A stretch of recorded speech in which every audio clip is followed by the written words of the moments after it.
কালীগঞ্জ উপজেলার জাসাস নেতৃবৃন্দের বিএনপির ৩১ দফার লিফলেট বিতরণ ও গণসংযোগ। গাজীপুর জেলা প্রতিনিধি মোহাম্মদ মুক্তাদির হোসেন এর পাঠানো তথ্য ও ভিডিওচিত্রে দেখুন বিস্তারিত। গাজীপুরের কালীগঞ্জ বিএনপির ভারপ্রাপ্ত চেয়ারম্যান তারেক রহমান ঘোষিত রাষ্ট্র কাঠামো মেরামতের ৩১ দফা প্রচারের উপজেলা জাসাস নেতৃবৃন্দে লিফলেট বিতরণ ও গণসংযোগ করেন।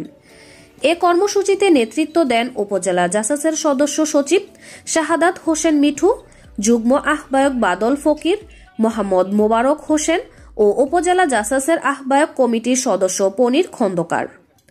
এ সময় উপজেলা জাসাসের অন্যান্য নেতাকর্মী সহ সাধারণ মানুষ উপস্থিত ছিলেন। আসন্ন জাতীয় সংসদ নির্বাচন উপলক্ষে গাজীপুর ৫ আসনে বিএনপির দানের শীষ প্রতীকের প্রার্থী আলহাজ এ.কে.এম. ফজলুল হক মিলনের শিক্ষাজীবন, রাজনৈতিক, সামাজিক ও শিক্ষাঙ্গন, কালীগঞ্জের উন্নয়নে ভূমিকা এবং কালীগঞ্জ নিয়ে তার ভাবনা সংবলিত লিফলেট বিতরণ করেছেন কালীগঞ্জ উপজেলা জাসাসের নেতৃবৃন্দ। সোমবার ২৭ অক্টোবর সকাল থেকে সন্ধ্যা পর্যন্ত কালীগঞ্জ পৌরসভার ৩ নং ওয়ার্ড বাদার্তি দক্ষিণ পাড়া বিভিন্ন ব্যবসা প্রতিষ্ঠানের ব্যবসায়ী, চায়ের দোকানি, শ্রমজীবী, কর্মজীবী সহ বিভিন্ন শ্রেণী পেশার মানুষের মাঝে লিফলেট বিতরণ করা হয়। জাসাসের নেতৃবৃন্দ সবার সাথে সালাম ও কুশল বিনিময় করে আগামী সংসদ নির্বাচনে দানের শীষে ভোট প্রার্থনা করেন।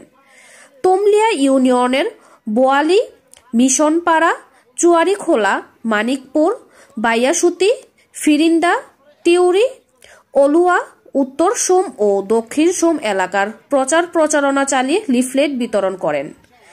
এ সময় অন্যান্যের মাঝে উপজেলা জাসাসের উপদেষ্টা কমিটির সদস্য হারিস আহমেদ, জাসাস নেতা আল আমিন, চন্দন কুমার, শফিকুল ইসলাম, মোহাম্মদ রাশেদ, সজীব মিয়া, মোহাম্মদ রিফাত সহ অন্যান্য নেতাকর্মী ও সাধারণ মানুষ উপস্থিত ছিলেন।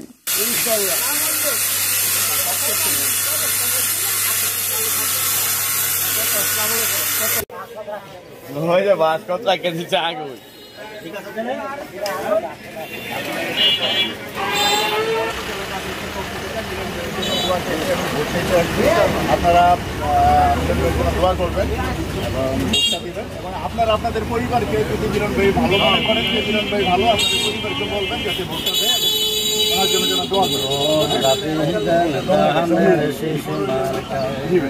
পক্ষ থেকে মিলন ভাইয়ের জন্য দোয়া চাইতে এবং ভোট দিতে আসছি। দোয়া করবেন ভাইয়ের জন্য, ভোটটা দিবেন। একটু সাইড ফ্যামিলিকেও বলবেন যে মিলন ভাই যদি ভালো মানুষ থাকে আপনাদের উপকার লেগে থেকে তুমি যাই রেখে সামনে, তুমি একটা সাইডে থাকো। আমি